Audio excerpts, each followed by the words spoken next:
दोस्तों, दिनाक्षी short hand में आपका स्वागत है। अगर आप चैनल पर नए हैं तो चैनल को सब्सक्राइब करें और बेल आइकन जरूर दबाएं।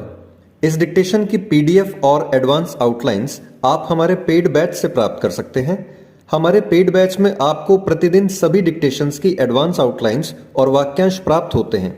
इसके अतिरिक्त कुछ अन्य डिक्टेशंस जो केवल पेड मेंबर्स को ही प्राप्त होती हैं। अगर आपको पेड बैच के बारे में संपूर्ण जानकारी प्राप्त करनी है तो आप डिस्क्रिप्शन बॉक्स में दिए गए मोबाइल नंबर पर व्हाट्सएप कर सकते हैं। इस डिक्टेशन की डेमो आउटलाइंस को प्राप्त करने के लिए आप हमारा टेलीग्राम ग्रुप ज्वाइन कर सकते हैं। तो चलिए डिक्टेशन को स्टार्ट करते हैं। डिक्टेशन 5 सेकंड बाद स्टार्ट होगी। Ready, start.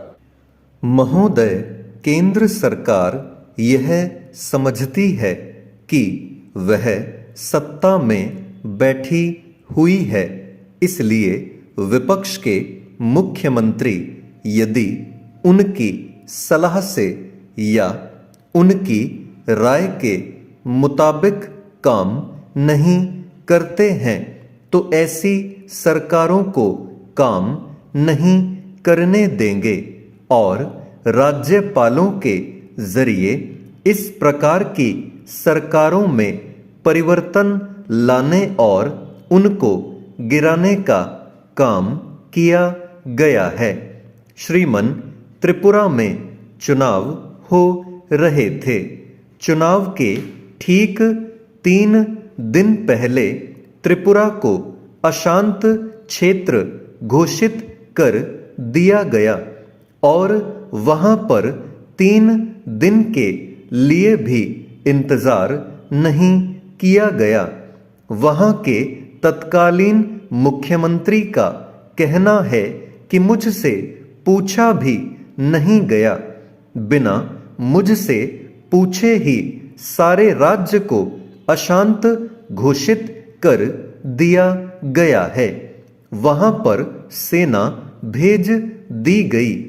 इसका मतलब यह है कि जितनी भी लोकतांत्रिक परंपराएं हैं, जो भी लोकतांत्रिक मूल्य हैं, सरकार उनको मानना नहीं चाहती है।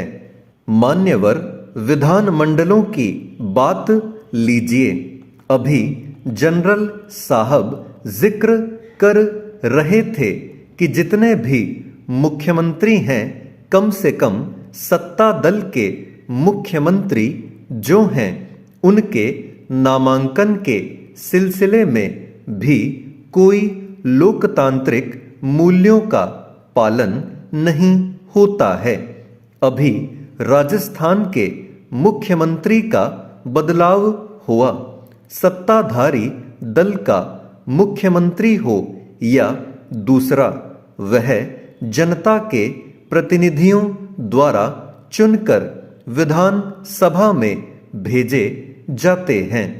जनता उनको अपना वोट देती है।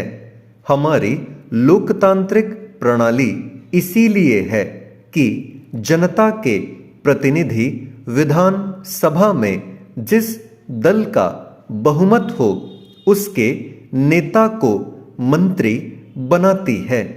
लेकिन वहां जनता के प्रतिनिधियों की राय नहीं ली गई। राजस्थान विधानमंडल की बैठक नहीं बुलाई गई। मध्य प्रदेश के विधानमंडल की बैठक नहीं बुलाई गई। कुछ विधायकों ने कहा कि उन्हें तो इस बात की जानकारी तक नहीं थी। अगर किसी विधानसभा में 150 सदस्य थे तो वहां 40 भी सदस्य नहीं पहुंचे। इसका मतलब यह है कि हमारे यहाँ जो विधान की प्रक्रिया है, जो संवैधानिक प्रक्रिया है, उसके प्रति सरकार के मन में कोई आदर नहीं है।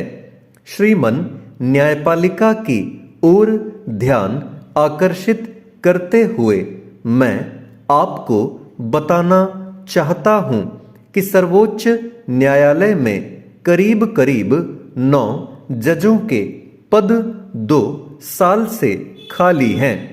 लोग सर्वोच्च न्यायालय में जाते हैं अपनी याचिका लेकर और अपने मुकदमे या अपील पर फैसले की प्रतीक्षा करते हैं। उनका ही फैसला करने में काफी विलंब होता है, तो इन 9 जजों की नियुक्ति कौन करेगा? यह तो जनता नहीं करेगी, वह तो राज्यसभा या लोकसभा नहीं करेगी। इनकी नियुक्ति तो सरकार को ही करनी होगी। यह काम तो प्रधानमंत्री का, गृह मंत्री का है और केंद्रीय सरकार में उसकी एक निश्चित प्रक्रिया है। लेकिन 1.25 साल से सर्वोच्च न्यायालय में ये पद खाली रहे। इसका मतलब यह है कि सरकार की इच्छा है कि ऐसे जजों की नियुक्ति की जाए जो प्रधानमंत्री के प्रति उत्तरदायी हों, जो कांग्रेस पार्टी के प्रति उत्तरदायी बन सकें। चेंज। सभापति महोदय, अभी कई माननीय सदस्य बोल चुके हैं। मैं यहाँ पर नहीं था, इसलिए अगर किसी बात को दोहरा दूं तो क्षमा करें। सभापति महोदय, जो आंकड़े आर्थिक सर्वेक्षण में दिखाए गए हैं और पिछले 2-4 दिन के अखबारों में, खासकर इकोनॉमिक टाइम्स में जो आंकड़े दिए जा रहे हैं, उससे ऐसा लग रहा है कि आर्थिक जगत में हिंदुस्तान इस स्थिति में है जहां सिर्फ अंधकार ही अंधकार है। खासकर जो 3-4 मुद्दे हैं, उनके संबंध में कई माननीय सदस्यों ने भी कहा है।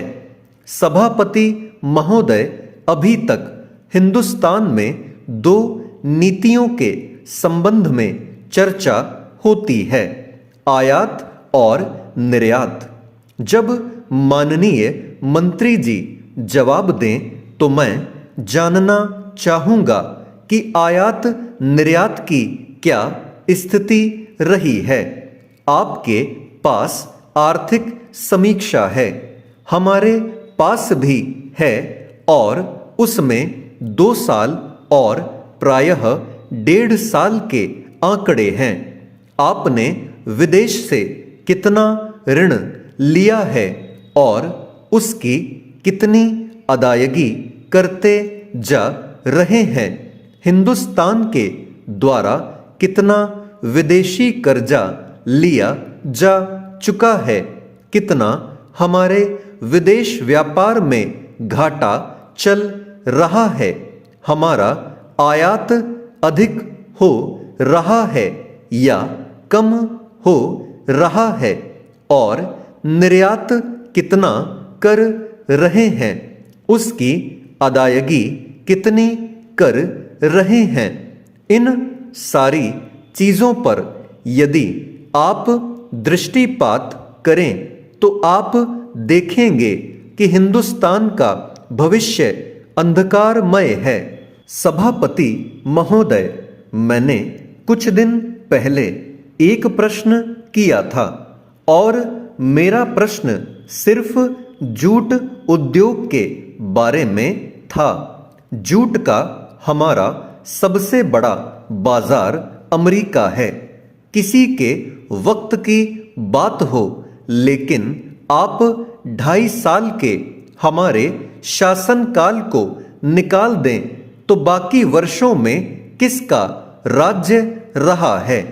2.5 साल में जो आंकड़े हैं उनका भी आपके जो 1980 से 81 की आर्थिक समीक्षा के आंकड़ों से मुकाबला करें तो 2.5 साल में देश को निराशा हाथ नहीं लगी है। इस वास्ते यह चीज आप न कहें। देश के नक्शे को आप अपने सामने रखें और देखें कि ट्रेंड किस ओर है और उसको आप रोकें। श्रीमन, जहां तक कुछ दिन पहले लोहा और इस्पात निर्यात करने वाले हम थे, आज उनको आयात करने की स्थिति में पहुंच गए। चीनी निर्यात करते थे, अब उसको आयात करने की सोच रहे हैं। इसी तरह से खाद्यान्न है, कोयला, सीमेंट सारी चीजें हैं। आखिर क्या कारण है कि उनको निर्यात करने की बजाय आयात करने की नौबत आ गई है? मैंने उस दिन भी कहा था, आप चीन, जापान को देखिए या दूसरे और मुल्क हैं जिन चीजों में वह पहले आपके प्रतिद्वंद्वी नहीं थे, वह आज आपसे मुकाबला कर रहे हैं। विदेशी बाजार हमारे हाथ से जा रहा है। अगर वह मुकाबला कर सकते हैं तो हम क्यों नहीं कर सकते? जो समस्या आपके सामने है वही समस्या उनके सामने भी है, फिर भी वह हमसे आगे निकल रहे हैं। इसलिए आयात की प्रवृत्ति को रोकिए। हमारे पास आर्थिक समीक्षा नहीं है। निर्यात किस चीज में हुआ है यह बताएं। स्टॉप।